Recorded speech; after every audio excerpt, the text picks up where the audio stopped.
To discuss the issues raised by the curtain raiser, our final panel for the day is on Central Bank Digital Currencies, End of the Road for Cash. For several countries, retail central bank digital currencies are proving to be an enticing alternative to physical cash. Its benefits include a significant reduction with costs associated with printing money, direct public access to central bank issued currency, and robust protections against illegal activities, to name a few. Yet, despite these benefits, how likely is it that CBDCs will replace cash? What are some of the obstacles it shall face? And finally, how can it be designed to ensure widespread acceptance? To discuss these questions, we have with us Hanna Armelius, Senior Advisor, Payments Department, Analysis and Policy Division, Sveriges Riksbank, Jonathan Dharmapalan, Chief Executive Officer, eCurrency, Neha Narula, Director, Digital Currency Initiative, MIT Media Lab, Scott Henry, Senior Special Director, Financial Technology, Bank of Canada, Rajesh Bansal, Senior Advisor, Technology and Society Program, Carnegie India, shall be moderating the conversation.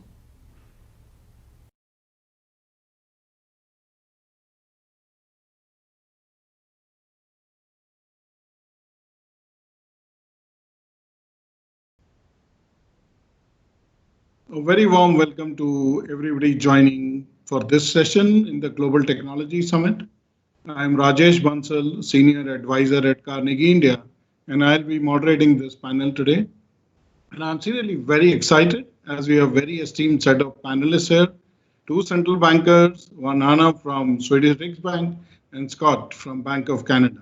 I also have two technologists with me on this session, Neha Narula, who heads the Digital Currency Initiative or the Institute at MIT, and Jonathan, who is the CEO of eCurrency, a company that works on providing the technology backbone for CBDC. You are requested to write your questions in the chat box, and I shall try and weave them into the discussion. If not, we'll have a separate Q&A towards the end. So Hanna, can I take the liberty of starting with you? So our panel is titled Central Bank Digital Currencies, End of the Road for Cash. So as a representative of the central bank that has truly embraced cashless payments, or cash light, if you would call it, Riksbank, as the oldest central bank in the world, I don't know how many of the audience know that, established in 1668, laid the foundation of central banking globally. I've been a central banker for 2 decades myself, and have been watching the trajectory of digital payments in Sweden for a very long time. Sweden is the primary motivation actually for all of us to explore this particular topic. Is it the end of road for cash? So Sweden is on track to possibly become the first cashless society with a cash to GDP of 1% as opposed to India's 12%. Could you shed light on Sweden's transition towards becoming a cashless society, and how the Swedes came to embrace a cashless lifestyle? As a part of your introductory remarks, Hanna. Thank you, and thank you so much for inviting me. Yes, it is true that the use of cash has been declining rapidly in Sweden. The nominal amount of cash outstanding in the economy has fallen by about half in about a decade. We actually view this as kind of problematic in Sweden, so it's not something that has been sort of driven by the central bank. In fact, we sort of saw this happening, and then we felt that we had to prepare for a future where cash might become completely marginalized. And that's why we started to look into CBDC. So we basically view a CBDC as a possible complement to cash. Like you were saying, we have been supplying cash to the Swedish economy for more than 300 years. We find that that has been an order that has worked well for the Swedish economy, where the private market supplies money to the users and the general public, but where there's also a small presence of the central bank. And since that model has worked, we were starting to think maybe that's something that can be continued in a digital future if the central bank money that is supplied is in digital form. But to answer your question, we have actually done some research into why Sweden has had the development in cash that we have. And it's kind of difficult because when we're running like international panel regressions, Sweden is something of an outlier. Yes, we are a digitalized economy, and yes, people do have access to bank accounts and mobile phones for making payments and other things, internet connection. But that's not unique to Sweden. That a lot of other countries are in that way as well. So basically what we have found is that it's probably a combination of a few measures that were taken that together made cash a bit of a cumbersome means of payment. So first of all, it's possible for stores to set up signs in Sweden saying that they don't accept cash as payment, although cash or supplied by the Riksbank is actually legal tender. There's another legislation, and this has been tried in court, that says that you have a right to enter another agreement which sort of comes above this. So if a store just puts up a sign saying we don't accept cash here, then that's fine. And that's becoming more and more common. And that's also why we have to realize, since this has already been tried in court and that's going to probably continue, that it's possible that the use of cash will continue declining. And that's what we see every time we do our surveys. Fewer and fewer people use cash. Now, in our latest survey, 1 out of 10, less than 10%, said that they used cash for the latest purchase. So basically, we haven't made any decision to implement the CBDC yet, but we view it as a possible complement to cash. And we thought that since the development is so rapid, we need to at least analyze what would happen if we were in a cashless society. And would that entail any problems? And could those problems then possibly be solved by the introduction of a CBDC? Thank you. Thanks, Hanna. This is interesting. And, one of the only country in the world, interestingly, where I was in Stockholm over 2 years ago, where I realized there is no option for me but to buy the card to be able to travel in the train system. No other country in Europe has that. So I realized that you are seriously, digital as far as this thing is concerned. And I'll come back to you on the eCorona project in a minute. So Scott, can I turn to you? That, Canada has been doing a lot of extensive research on CBDC. So as a part of your introductory remarks, could you tell us a bit about your motivations and what is it that your research shows in terms of suitability of a potential CBDC for Canada? Okay. Well, thank you very much for the invitation to speak here today. I should start with the disclaimer that any of my remarks today are, of course, my own opinions, not necessarily those of the Bank of Canada. We've been looking at questions related to CBDCs for about 6 years now, looking largely at the economic motivations as well as the risks, but also at the technology options that are available. So we've been taking our time and looking fundamentally at these questions. And early in 2020, we came out with a background paper outlining our thinking on this and whether or not we thought there was a need at this time for a CBDC in Canada. And our conclusion was that there is no need at this time. Conditions are vary a lot across countries, and in Canada, we're quite well served by electronic payments right now, and cash is still quite commonly used. So there is no need at this time, but there is a need to prepare ourselves for a possible future in which cash disappears, as Hanna was describing. So we are what we call contingency planning and preparing for the possible issuance at some time in the future. And this would be driven by a number of different factors that would motivate us.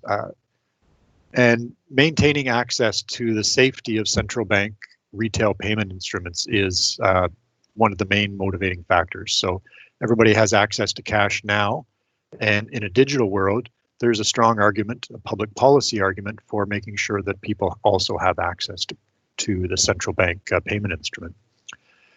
This is similar to a universal accessibility argument, where right now everybody can use cash under all circumstances. Less and less as the economy becomes more and more digital, but historically, under any circumstances, they could use cash. And for making sure that we don't promote financial exclusion with the disappearance of cash, we need to make sure that there's another option. And that could be necessary to be provided by the central bank because basically the private sector doesn't have the incentives to go that far after everybody that's potentially a customer. So in terms of privacy as well, so there's a lot of anonymity in cash, of course, which has some downsides, but there's also some social benefit. And we need to make sure that that privacy is still available to people in the future, whether that's trying to make sure that cash lasts as long as it can, or making sure that there's a privacy available through central bank digital currency. Cash is a resilient alternative to private sector payments, and a CBDC could be introduced that provides similar types of resilience. You have to be very particular about your design to make sure that it's not subject to the same possible outages as the private sector, but you do want to provide a resilient alternative to what others are providing. A central bank payment instrument can help improve efficiency and competition in the private sector. So, right, providing an outside alternative to what the private sector or what people have available in the private sector. And lastly, like promoting monetary sovereignty. The central bank needs people to be using Canadians to be using the Canadian dollar in order to do monetary policy, to do lender of last resort or financial stability policy. We need people using the Canadian dollar. So it could be necessary that if people are moving to other units of account, to offer a central bank digital currency to keep them in the Canadian dollar. It's not the only policy action you would take, but it might be something that could help with keeping people domestically. So there's a wide range of motivations. It really depends on the country you're in. But I think there's some strong motivations here for the issuance of a CBDC. And I'll pause there. Thank you, Scott. You laid out a good set of motivations, but interestingly also that as of now, Bank of Canada, does not plan to go ahead with the CBDC. And interestingly, one of the largest economies in the world has already launched a pilot. China has a DCEP pilot going whole hog. And this week I read reports that it is also piloted acceptance at e-commerce site JD.com. So it's an interesting play, and we wish you could talk about monetary policy as well at some point. But first I'll move to Neha. Neha, you are heading the Digital Currency Institute at MIT. Could you tell us more about, perhaps it's the only institute which is looking at digital currency as a specific topic? Could you tell us more about the kind of work that you're doing? And yeah. Certainly. Thank you, Rajesh. Yes, so as you said, I'm the director of the Digital Currency Initiative at MIT, and we focus on digital currency primarily in two forms, cryptocurrency and central bank digital currency. We're a group of researchers primarily focusing on technology, but also bringing in experts in economics and policy as relevant. We work on maintaining one of the largest cryptocurrency networks, Bitcoin, and we use our learnings and understandings from working on that network to think about how one might design and implement a central bank digital currency. And in particular, what are the different design choices? What are the research questions that are remaining to be answered? And what are some of the potential risks that might arise from the technology? So I think as we've seen in the past decade or two, technology can have an outsized impact on policy decisions, sometimes even unintentionally, as we think about the way large tech companies have pervaded many different areas of our lives and have had consequences that were not necessarily predicted. So part of our work is understanding, as we move towards implementing digital money, whether that means that whether that happens with a movement away from physical cash or not, what are some of the risks that might happen, and how can we design this technology in a way that helps the public good? And there are many different aspects to that. So one area, of course, is security. As we're thinking about designing a new form of digital cash, of central bank digital currency, this is critical infrastructure. We have to think very carefully about how to secure it. Another is around features and innovation. What can we learn from the cryptocurrency world that we can bring into this world of digital currency? It certainly doesn't map one-to-one. They're very different use cases and very different types of instruments, but there might be something that we can learn about the interface.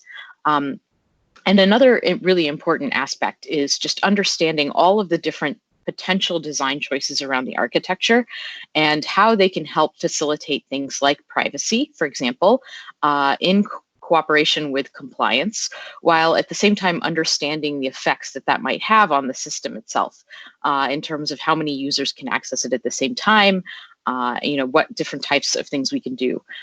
So our research is really focused on understanding these different trade-offs and surfacing all of these different options for policymakers so that they can make informed decisions. Thank you, Neha. This is extremely helpful, and I'm sure you will play a very critical role in this decade, where a lot of central banks are looking at specialized research and neutral research on what could be the design option for a central bank digital currency. And as Scott said, as a public policy objective being, it should be universally acceptable and trusted. Yeah. So with this, I'll come to Jonathan. Jonathan, you run a company, eCurrency. You could spend a couple of minutes telling everyone so that you do more justice to it than I did, introducing, the fact that you are a firm that's helping central banks design the technology architecture. And one specific thing as a part of opening remarks is that most of us, people I speak to, they always think that a digital currency is equivalent to a privately issued cryptocurrency. And by default, I remember me and Scott were in Johannesburg last September, where one of the audience was like, the only way to issue a CBDC is a distributed ledger technology. And that's the reason we as the central banks are talking about it. So I would love to hear your views first about the company, what you do, and I know you've been involved with some projects, and also on the technology of DLT. How do you think it can play a role, or if not, is it suitable or not? Well, just to answer your question very simply, eCurrency focuses on just one thing, which is helping central banks in their efforts to create and ultimately issue and put into circulation a sovereign currency representing legal tender or being legal tender. Very much like cash, not different than cash. It is actually cash to run in parallel with our physical currency world, which is notes and coins. So before I sort of jump into answering your question about DLT per se, we are really addressing a need for a universally usable currency, meaning it is a retail currency. It is something that the wider public can use. And if you take a country like India, we're talking about 1 billion people having access to it and being able to essentially use it simultaneously anytime, anywhere. So the big questions that come into address that is scale, the ability to potentially use it offline in situations where there isn't online access, speed, security, and frankly, the amount of energy that's ultimately used, because if we are going to issue a digital currency, the ability to use it in a cost-effective, energy-efficient, green manner would, I think, be an important factor. For all of those reasons, starting with cryptocurrency is probably the wrong place to start. And that's a view that we have frequently expressed. Partly because if you think of cryptocurrencies and you think of something like a Bitcoin, it was initially designed to actually circumvent the idea of a central bank. There were some very interesting technologies that came out of those efforts, trying to re-engineer that to fit the needs of a centrally issued central bank digital currency. Could be achieved, but maybe a long way to get it there. So we actually looked at this more from the perspective of how would a central bank issue, once they establish the need for a digital currency and decide that they're willing to take on the liability on their books to issue a digital instrument, and frankly, we think about this as a digital bearer instrument similar to physical currency, then how would they issue it in a way that they can make it widely acceptable, widely available, while being certain that it's not being counterfeited, no more of what they've created is in circulation. They can, when the need is there, increase the amount in circulation, decrease the amount in circulation, and have the confidence that only they can do it. Now, to solve that problem was a technological challenge, but turns out wasn't impossible. It's been done. And so we learned a lot of lessons from the physical currency world. We did not necessarily learn those lessons from the digital cryptocurrency world. And so the technology that we have chosen to pursue is something we call digital symmetric core currency cryptography. And it addresses the ability of the central bank to control the core. The security features and the management of cryptographic keys have to be held by the central bank. Once that center is secured, then the central bank can, if they so choose, leverage the private sector to enhance the distribution. Leveraging the private sector means they look to the commercial banks through whom they distribute physical currency. They look to digital platforms like payment systems and e-money operators and payment operators. All of this while having a high degree of confidence that only what they've created is in circulation. Distributed ledger is not necessarily the most efficient way to do it. It comes with it some baggage from the Bitcoin crypto world that would have to potentially be engineered out. And so we've pursued, we've pursued cryptography. Cryptography is key here, but pursued an effort where a central bank can be in the core of the issuance of the currency. Thanks, Jonathan.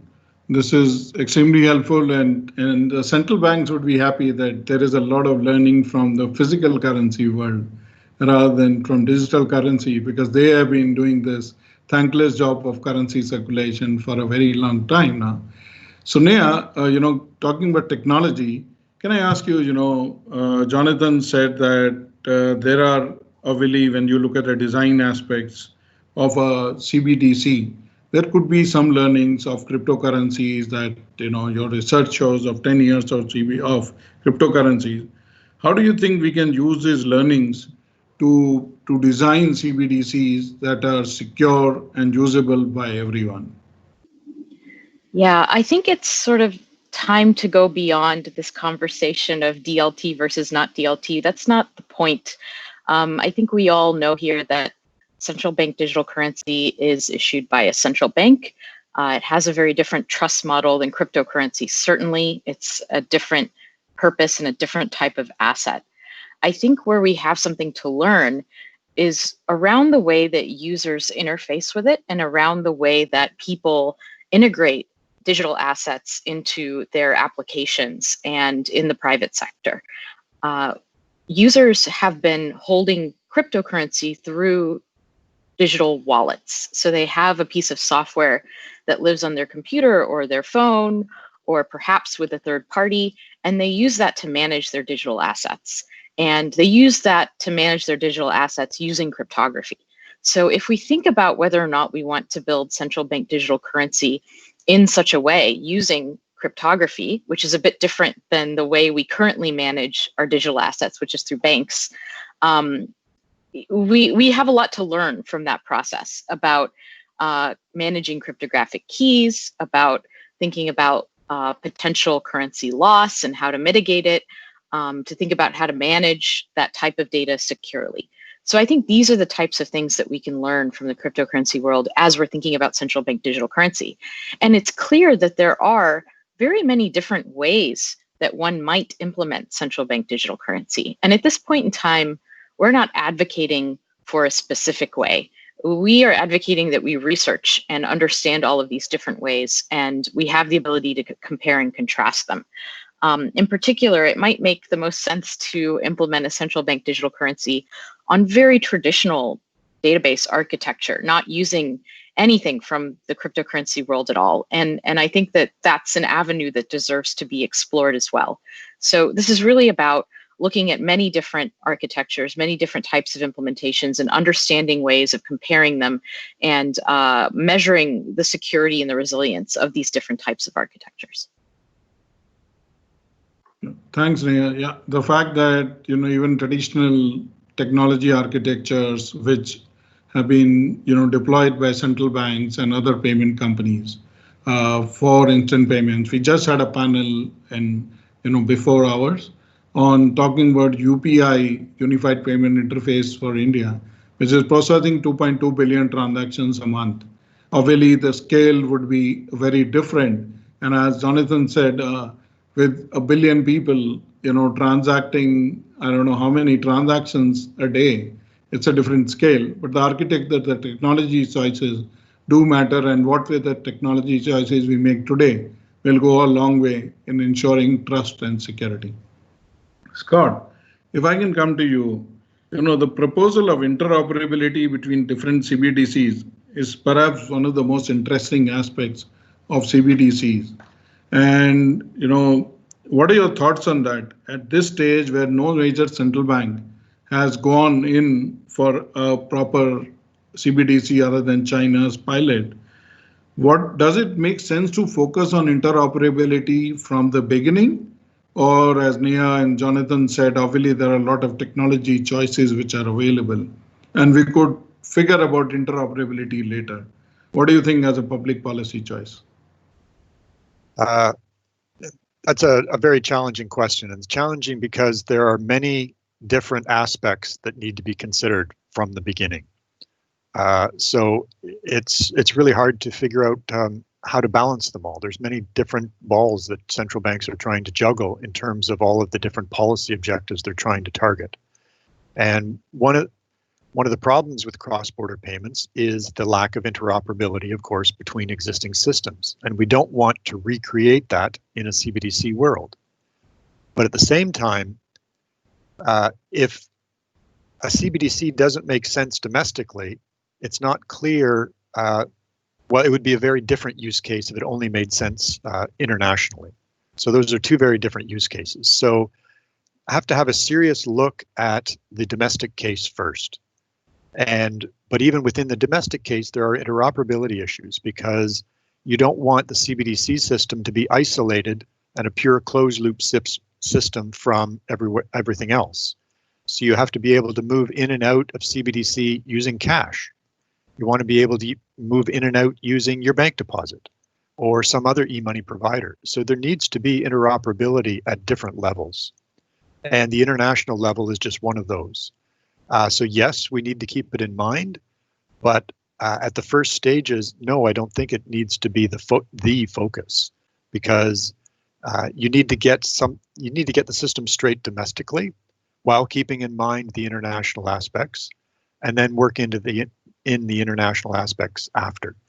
If you don't believe you need something domestically, that means it's a completely different use case, and you could have something a completely different design. And that's more what the CPMI and their roadmap on cross-border payments is looking at, that most of their building blocks are looking at the existing systems and how to improve their interoperability. So in many ways, in my opinion, we already have CBDC for wholesale payments. It's just not a crypto or a blockchain based or token based, but it is electronic payments. So how do we make that more interoperable on a cross-border scale? It is an important question. And it could mean a completely new design, or it could mean just working to update and make more interoperable what we already have. Yeah. Well, thanks, Scott. And you raise a very good point that domestic interoperability, defined in various ways in the world of payments, whether I can move money out of various payment instruments from my bank account to a wallet to mobile money and back, and also eventually cash out. These are serious challenges which every country has to, or every jurisdiction has to consider. So let's look at the other part of the Atlantic. What do you have to say, Hanna, on the same topic on interoperability, domestic needs, and also the international needs for cross-border payments?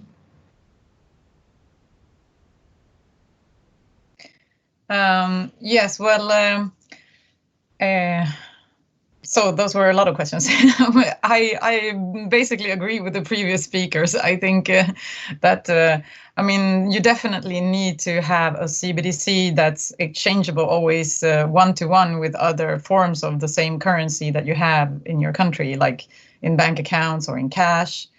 And it needs to be, of course, secure and available all of the time. So that's something that's, because we already have as consumers so many other options. If it becomes too cumbersome, then we're just not going to use it. So it has to be working very smoothly to just transfer it or pay to someone who prefers not to use the CBDC, some bank money or something. So that's definitely something that needs to be done. And I can just say the project that we are doing, which is called the e-krona, because krona is our domestic currency. It's right now we are conducting a pilot, so we have procured a technical project that uses DLT-based technology, but that is only so that we can learn more. We have not at all decided that would be the technology that we would use in case an e-krona is to be launched in the future. So we think that it's good that central banks, I mean, we need to learn more, and it's always easier sometimes to ask the right questions if you have something a little bit more tangible to look at. Because if you're trying something and then you start to think, oh, but how will it interact with the RTGS system? How can we make this the things that we're talking about now? It becomes more tangible and real if you're at least working with something. So that's what we're trying to do. But I just wanted to point that out, that I agree with Neha that we haven't ruled out that we could just use some normal account-based money, like reserves for all, some people call it. We already have digital central bank money that's only available to banks right now in our RTGS system, and that could be somehow expanded. And maybe that would be easier because then we already have agreed upon standards and we could be working along the lines that Scott were talking about with the CPMI roadmap for international interoperability. So because there we have in that realm, we have already started the process with the common message standards and things like that. So CBDC could be so many different things, so it's kind of hard to just talk about it until you sort of decide that at least it's going to be this or that. But in Sweden, we haven't made up our minds at all yet. But otherwise, I would just, agree with what Scott was saying. We were thinking about this because cash was disappearing from the Swedish economy. So we were primarily thinking about, maintaining that role in the Swedish economy. But of course, it would be a missed opportunity if we didn't collaborate with other central banks, and we do, and with the BIS and other organizations, of course, to always keep that in mind, that if it's possible, then it's better if it can be interoperable from the beginning so that we sort of gain that along the way. Thank you. Thanks, Hanna. You're right. We wish we could have somebody from the BIS here to talk about CPMI's thinking on it. But thanks for making your point and especially talking about e-krona. And we are lucky in this panel that we have both you guys from Sweden and Canada who are at the forefront of research. And Sweden will get some touch and feel, sorry, not the touch, but the feel of what a digital currency could look like. Sorry for that, touch. But Dharmapalan, I would like to come to you that, as you are aware that since the pandemic hit the world, cyber security has become a big concern. The number of attacks which people face, is rising, and not just institutions. I mean, let's not talk about the U.S. Treasury one this week, Solaris, but even people are suffering in India and other countries on cybersecurity issues. So, do you think that we can work out design options which can ensure better security for people than a traditional bank account, and and then hence increase adoption and trust, which are critical parameters for eventual adoption of CBDCs by people? So once we make the call that a central bank is going to issue a digital currency, we're essentially looking at recreating the world when central banks decided that they're going to issue a physical currency. We call it cybersecurity, but ultimately it's about managing the processes by which a currency is issued and the security technologies that are adopted that make it non-counterfeitable. When central banks initially issued physical currency, counterfeiting became a major issue. And that was not just the potential of counterfeiting by small-scale counterfeiters within the country. In some cases, there was state counterfeiting of other state currencies. So the cybersecurity issue is integral once a central bank decides that they're going to issue digital currency. And by the way, the problems associated with that are probably never going away. So the architecture that's ultimately developed has to be one that can be what I'll call layered upon, meaning that you can constantly improve the security aspects of the digital currency so that you're staying a day ahead of the cybersecurity risks. And maybe that's the best the central banks will be able to do, which is to stay a day ahead of the cybersecurity risks, because the rapidity and the speed at which the technology will improve will keep the central banks on their toes. And we're very much aware of that, which is why we keep thinking about how the ultimate architecture works. The second important part, which is an important component, is if you are concerned about counterfeiting risk, you have to build into the digital currency world the ability to always know what quantum is in circulation. Okay. Meaning, if you issue $1 billion, could be 1 billion krona, for example, you have to know that no more than 1 billion is actually in circulation. There can't be 1 billion one, and there can't be a 999 million. Okay. And so to build into the technology the ability to at all times know that only what you put into circulation is in circulation is, I think, an important component. So the feedback loop has to exist. Lastly, when we think about cybersecurity, the cybersecurity risk is not just at the central bank level.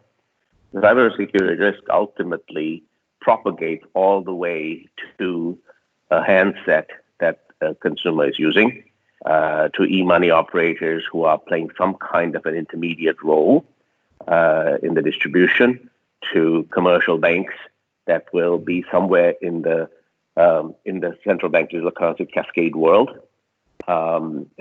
Commercial banks are at risk.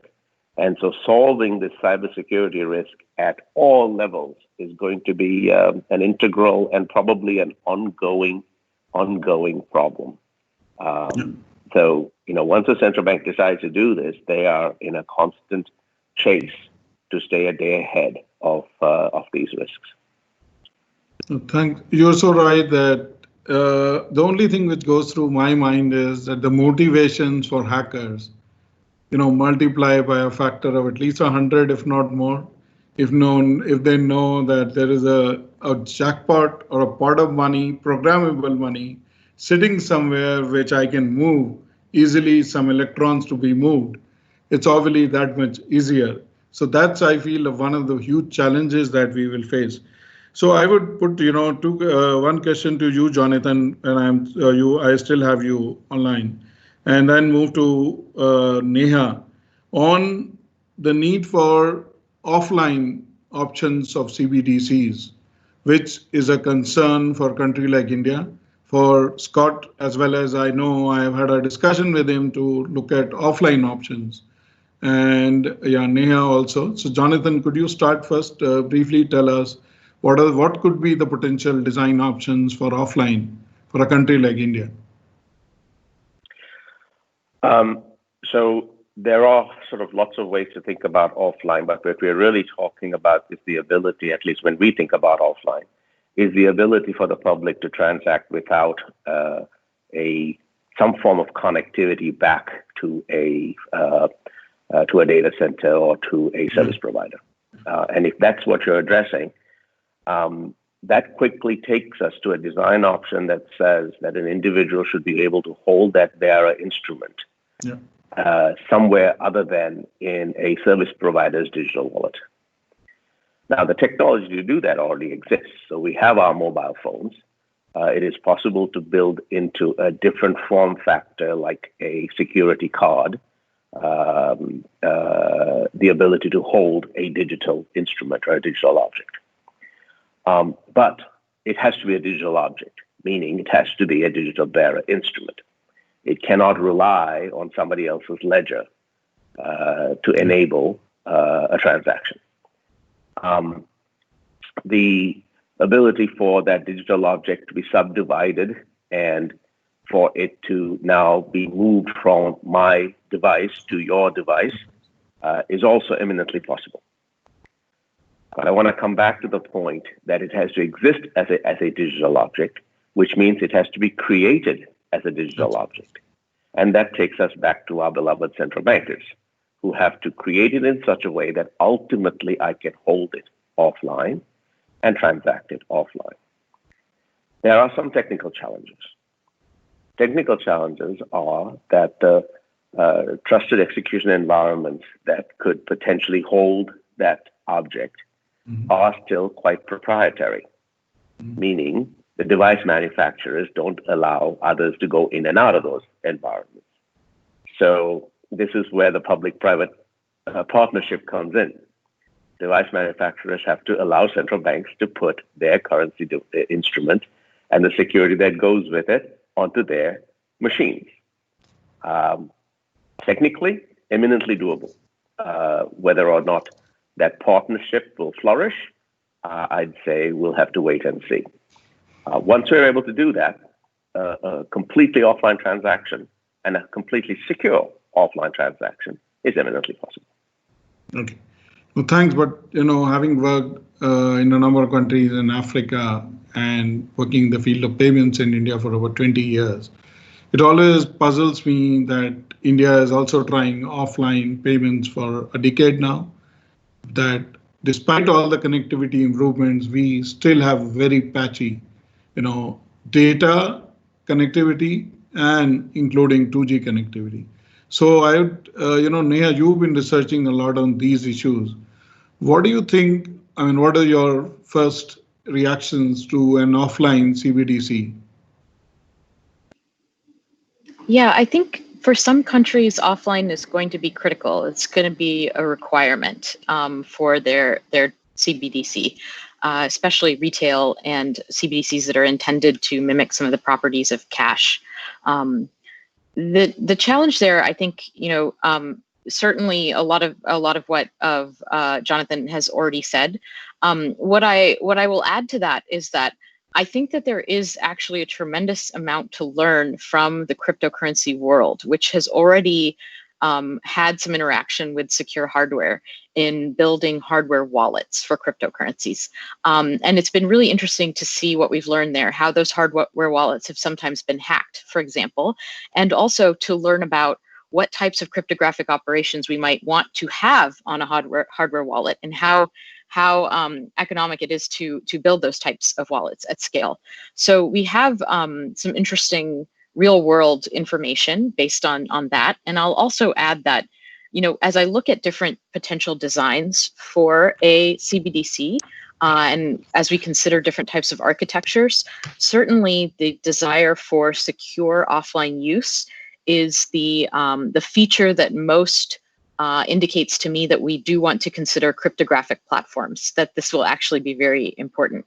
I don't think it's as simple as describing a digital bearer asset versus a ledger. I actually think that these two things will come together. You can imagine doing transactions offline that then settle online once the person is online. So I think we have a lot of points in the design space to explore, but I do hope that this is achievable, and I think that secure hardware will play a very important role. Yeah, well, thank Neha. And as Jonathan and you are also alluding, that the fact that it will be digitally held in a device, and the hardware folks, how do we ensure there is certain standardization of storage and the cryptography which might need to be used? Scott, could I come to you? Would you tell us briefly about what your current thinking in terms of remote access to a potential CBDC when you were researching in an offline mode for Canada? Yeah, we haven't gone down this road nearly as far as I would like yet. It is definitely a major use case that we need to solve for in Canada. There are very remote regions in Canada, but there's also numerous storms that put power out in urban centers. So we need offline payments in basically all environments. So it's a major use case that needs to be solved for, but it's one of the hardest problems that need to be addressed. So, and security is the major issue there. Is how are you able to do this in a fashion that it won't be hacked and it doesn't build credit risk for the issuer over time, so that we know who has what money, and we're all confidently agreed on where the money actually is at all times. So there's a lot of issues that need to be solved. There are technology options for addressing them, and yeah, there's just a lot more work that needs to be done to evaluate each of those technology options to come to an agreement about what would be the best, and at the same time figuring out how it would interoperate with a pure online system. Because the offline capability is, it could be separate from the rest of the system, because well, it's just a completely different environment and may require a different solution, but it has to interoperate with a more typical platform where most people are going to want to use it, which is through their phone with constant connectivity. So there's, again, different use cases that need to be solved for, and it may not be the same solution for all of them. Okay, thanks. Let's take one audience question. And Scott, I'm sorry, I'm putting you a bit on the spot on this, but somebody is asking, I don't have the name of the person, but for a country such as India, which already has a robust digital payment landscape, what policy issue could a CBDC address? I'm, pointing out to you and Hanna after that. Yeah, like this is a big question. We're addressing the same thing, or trying to address the same thing in Canada. And the major difference is the involvement of a central bank. What does the central bank bring that's different than what commercial banks bring? And that is safety and the lack of a profit motive in many cases. So our goal is to maximize welfare for all Canadians or all citizens, not to maximize profits for shareholders. So that's a very different motivation and leads to different incentives. Coming back to the public policies objectives I mentioned earlier, you'll note that seniorage revenue was not one of those objectives. So we are not profit maximizers. We are welfare maximizers to make sure that people have access, that they are included in the financial economy, that they have privacy in their payments, which is something that they want, that they have security, that the highest standards are met. And we can do this through the private sector with regulation and oversight. But in the end, we are also truly the only entity that offers risk-free payment instruments. So that is the difference that the central bank brings to the table, is it the risk-free nature of what we can do compared to what the commercial bank can do. So yes, the commercial bank regulated environment can get close, but it's not the same. And the incentives for keeping information private and not using it for commercial purposes is very different than what the private sector experiences. So there are different motivations, and in the end, well, there's people that just demand our product, and that's proven by cash is fairly resilient. It's declining, sure, but it's not zero, and it's not clear it's ever going to truly go to zero. That there's always going to be a demand for what the public sector offers, different from what the private sector offers. In addition, there's new sectors potentially growing up in the future. Internet of Things, smart contracts, and anything that we haven't dreamed up yet that could be supported by core infrastructure offered by the central bank. Not all infrastructure. I definitely agree with the public-private partnership comments that have been made. The central bank doesn't want to be doing everything and shouldn't be doing everything. But we do supply something different than what the private sector offers, and that there is a market for it. Thanks, Scott. So, Anna, coming to you, again, public policy perspective, and obviously central banks not looking at even Sanuraj, which accrue to them. As I keep on saying, at the risk of repeating, that you are the country which is closest to kind of abandoning cash, which never happened, and there was a lot of controversy around it. So one of the things which come to my mind is a paper published by IMF last year, which said that it's established an econometric model and concluded that the more digital an economy is, basically in terms of payments, the more difficult it is, in their view, to move to a CBDC. And you already have Swish, you have cards, people don't really love to use cash. So what do you think, in your view, is, do you think what kind of a challenge will Swedes face, or even you as a consumer, not necessarily a central bank?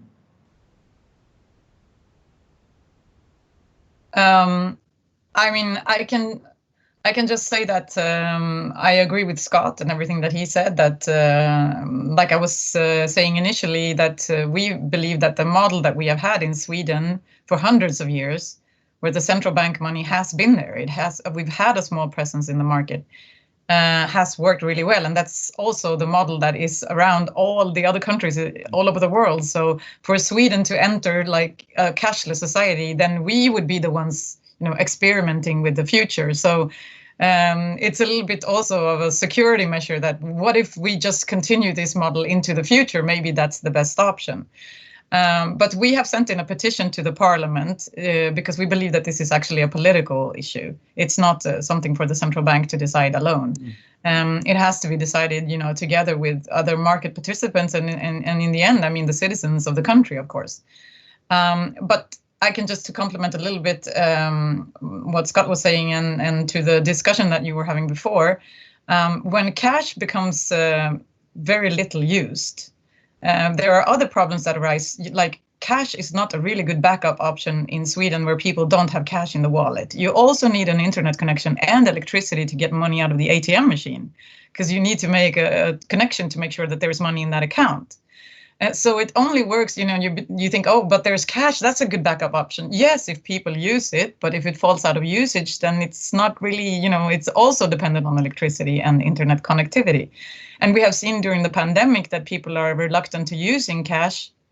So I think that's one of the basic functions of the state or the government is to provide for those situations, like crisis situations. Maybe the private market doesn't even want to take that responsibility on its shoulders because it can be expensive also. And I can tell you also that one problem that we have had in Sweden is that counterfeit notes have increased in circulation a lot during the last couple of years. And this is after we have actually made a notes exchange to make them more secure. But our analysis shows that this is because people are not really aware of how a real note what it looks like anymore. So people are basically just putting them in the copying machine and just making them without all of the security details, and people accept them as cash. So that's also, I mean, if the development towards a cashless society just proceeds, and this is not, like I was saying, something that the Riksbank wants because it's our money, but if that just proceeds and we can't have any, I mean, we don't really have the legal means of stopping it, and if that's what people want, then that's what they want, you know. Then maybe it's the function of the government to make sure that there is a backup system that works in crisis. And also, I think Scott also talked about this, that there are some groups in society that have problems using digital means of payment. Mm-hmm. And it's a very serious business when they can't live their ordinary lives, if they can't pay for things. And that's also something that we are experiencing in Sweden. And I think also that's like a basic role of the government to make sure that all the citizens are provided for. And I believe that maybe that's the role for the CBDC. We don't know. Maybe people like me, I don't have cash in my wallet. Maybe we wouldn't be using it. I don't know. But I believe that there are some possible use cases where there is a role for the government or the central bank to sort of step in. But we will see what the Swedish politicians, how they feel about it soon. Yeah. Thank you. Thanks. And I remember reading this thing about, I think your paper said that the decision is more political than technological, and hence. So I'll come to you, Neha, because the theme of this summit is geopolitics of technology, the 5-day summit, and not just domestic politics. I think geopolitics, and from your vantage point, where you also wrote an article in the Wall Street Journal this year on talking about the dollar, the dominant reserve currency.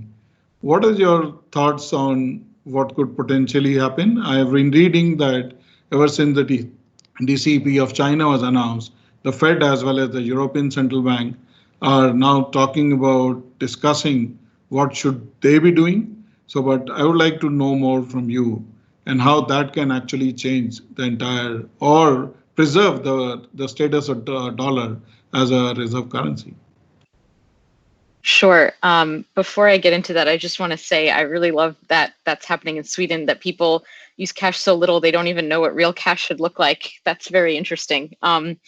So to go back to the geopolitical effects, I think it's about trying to estimate risk. What might happen? Currencies do not stay the reserve currency forever.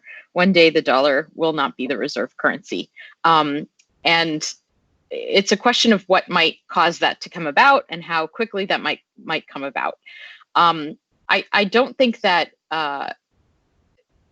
another country simply launching a digital currency is enough to unseat the dollar as the world's reserve currency. However, there is a path where down the line, if a currency suddenly becomes more desirable in the world, if people want to hold it more outside of that country or transact using it more outside of that country, that will increase the share of that currency in people's wallets, in bank accounts, in assets, etc. So there is a path towards which a currency could become more interesting and more people want to use it.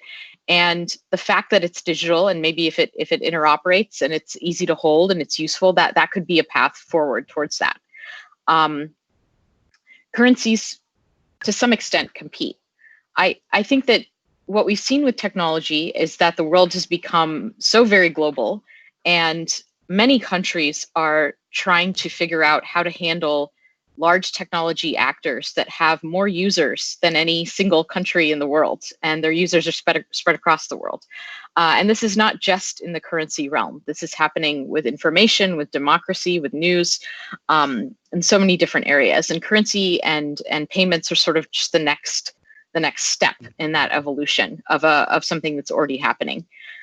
We had a fun exercise at that was hosted by MIT and Harvard, imagining a theoretical exercise where China had launched a digital currency and it was very successful, and North Korea was using it to evade sanctions. And so this was an exercise at the Kennedy School at Harvard where we mocked out what might happen in a political situation room given such a situation.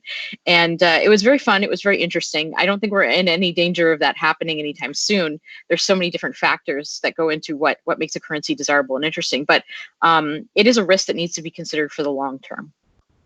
Mm-hmm. So thanks, and we wish, I'm sure, like my other co-panelists, that we are part of that fun exercise, because I only dream about it in my mind, but actually playing a game would be extremely helpful. So, I'll come to a question which Ananya has asked. Since digital currencies are traceable, potentially traceable, let me put it, they can have clear advantages for monetary policy. Obviously, monetary transmission can improve drastically if we have retail digital currencies. The question is, what are some of the challenges that this large repository of data and metadata can create for the central banks and state? I would, request anyone to raise their hand who wants to answer it. I know Scott already mentioned that the public policy objective is not profiting from data. But who would want to take it? Well, I can give an initial response. So, sure. Security, as we've alluded to, is paramount from all aspects. Not only protecting the confidentiality of from counterfeit, but protecting the confidentiality of any data in the system as well. So, personal information would absolutely have to be protected at all costs. Now, there's many different forms that you can imagine the data being held. It could be held actually by private sector participants in the system, where the central bank does not hold that private information. It's held by the banks and other payment service providers that connect in, and the tokens are provided on a wholesale basis to these players by the central bank. So it's possible that the central bank doesn't have any information. So it's similar to the systems we have today. But if the central bank does hold information, it absolutely needs to be able to protect that information at all costs.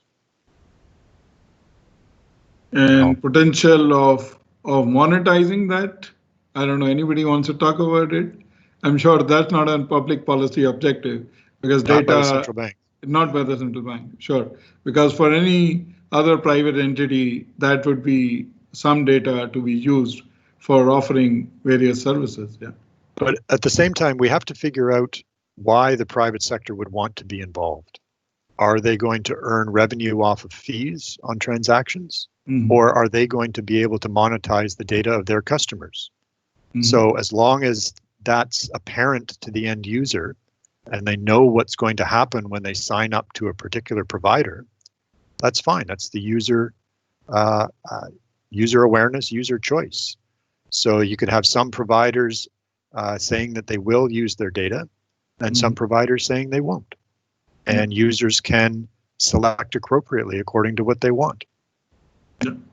No, you're right. I mean, the user controls their data, and it's up to them how it could be potentially monetized. But Jonathan, some quick thoughts on that? Yeah, I think Scott probably said it best when he said that the intentions of the central bank is what underlies the issuance of a currency or a central bank digital currency. But once you get past the central bank, the efficiency of use is going to get monetized in one way or the other. Efficiency of use will be monetized by the public because it'll save them having to be at the same place at the same time to execute a currency transaction. Mm-hmm. Efficiency of use will be monetized by commercial banks who, by the way, just the savings involved in moving cash around, which is an expensive process for commercial banks, and most central banks push that cost onto the commercial banks, will be the initial step in which commercial banks will monetize digital currency. But then beyond that, we have to make it possible that the information doesn't automatically become monetizable. And in that way, digital currency differs very much from the other digital revolution that we've been talking about. I believe that the public, without completely understanding the ultimate place we've gotten to, has volunteered its information to various parties who have since monetized that information. They've done it for convenience, they've done it for entertainment, they've done it for purposes of communicating, but they have actually handed that over to various private sector entities who have monetized it, not necessarily to the benefit of the public. So now that we have a central bank involved looking at digital currencies, one of the precautions that I think would need to be taken is to be sure that the public isn't taken advantage of, right? So, and I think central banks are actually thinking very carefully about that. Yes, there have to be mechanisms for the private sector to participate and to be motivated to participate in the digital currency world, but not in a way that's exploitatory, if I might use that term. It cannot exploit the public. It's a tough problem to solve, by the way. It's a tough problem to solve, but I'm certainly confident that it can be solved. And when the public does opt in, they do so knowingly and recognizing that there is some value or convenience or entertainment involved in them giving up private information. But the currency itself should not automatically make it possible for anyone to monetize private information. Thanks, Jonathan. I think we're coming to an end. Honestly, there are so many other questions which I would like to ask, but maybe what I would request is all four of you to give me a 60-second or a 90-second take on the topic on balance. You know, there are a lot of risks, there are advantages, there are issues of trust, security, convenience, customer choice. However, in your personal view, you know, let's say Neha, what in your personal view, is it the end of the road for cash in the next decade? I don't think it's the end of the road for physical cash, but I do think that it is very important that we start thinking about what digital cash looks like for many of the reasons stated here in this panel, and how to build it in a way that furthers our public policy goals. I will add that I think that there are probably two directions that this can go. One is something that I see is relatively incremental, which is the central bank implementing something that looks a lot like the digital payment systems we have today. Perhaps users really don't see very much of a difference at all. This is another option for how they can pay for things. Perhaps it's a bit lower fee or no fee, but really not very much changes about the way that they perceive their digital payments. But I think that there's a potential for something more transformative as well.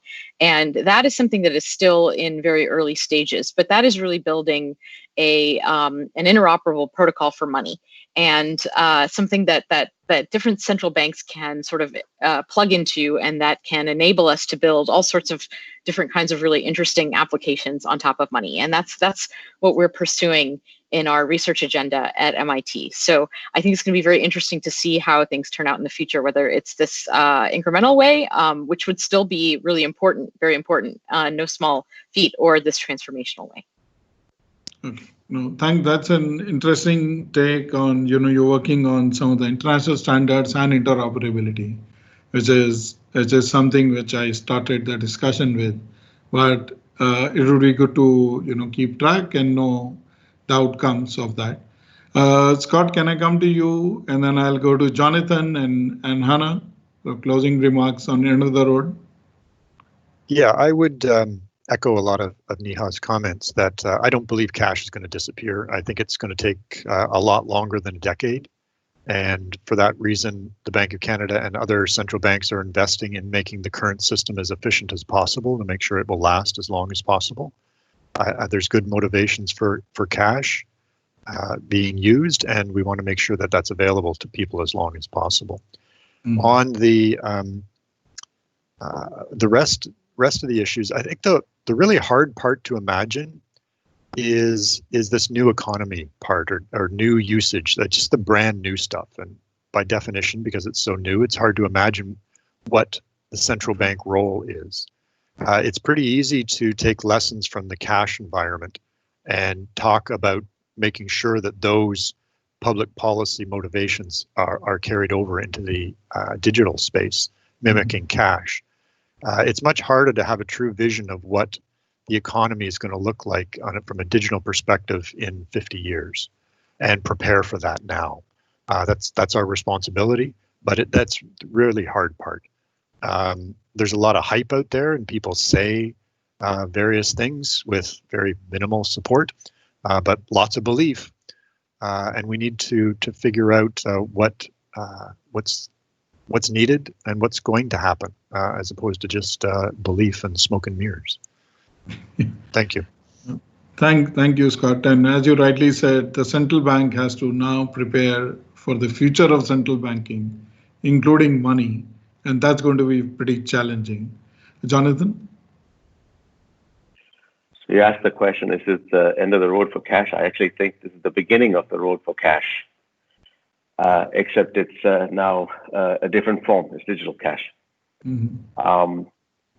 Physical cash has been a pretty amazing thing up until now, but abstracting it and making it digital allows it to do something that physical cash couldn't do. It allows cash to fly. It can be transacted with no consideration for space and time. So central banks getting involved in setting sort of the baseline for what the road for cash in the future looks like is a very exciting proposition. We don't know where it's going to take us, but fundamentally, I don't believe it's the end of the road for cash. It is really the beginning of a new form of cash. Thank you. Thanks so much. Hanna? Yes, well, I certainly hope that it's not the end of the road for cash. I would like it to be around, and we will certainly supply cash as long as somebody wants it. But I mean, this is not the first time in history that money has changed form and the role of the central bank has changed format, at least for us. I mean, we've been around for 350 years, more than that. So a lot of things change in society. Of course, central banks also have to adapt. But I think that it's interesting that it seems to go in like cycles. I think a decade ago, we were not thinking that much about money. What actually is it? Is there a difference if it's issued by the central bank? It was just working smoothly. And then, if things are going to continue working smoothly, some people might say, well, it's working smoothly. Why do you care? Well, somebody always has to plan ahead and make sure that it continues. I mean, if nobody thinks about it, it's definitely not going to work smoothly in the future. So I think it's an interesting time to be a central banker and interesting times to work on this subject. Thank you. Thank you so much to all my four panelists. It has been a very interesting session. And as Hanna said, it's interesting times to be a central banker. At least two central bankers I have who are at the forefront of this, two technology people who are at the forefront. And we wish that in the next few years, we are sitting in Canada, Sweden, US, and India, we'll be able to seamlessly send digital cash to each other as easily as we send instant payments today. So thank you very much. I would like to thank the audience for enriching questions. Thank you. Thank you.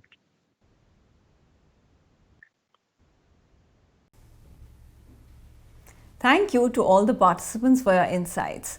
With this, we come to the end of public events for the day. We hope that everyone was able to enjoy the discussions exploring the theme of digital payments. We reconvene tomorrow at 5:20 p.m. Indian Standard Time for another very exciting day at the GTS. The theme for the day will be Digital Inclusion, Taking the Local to the Global.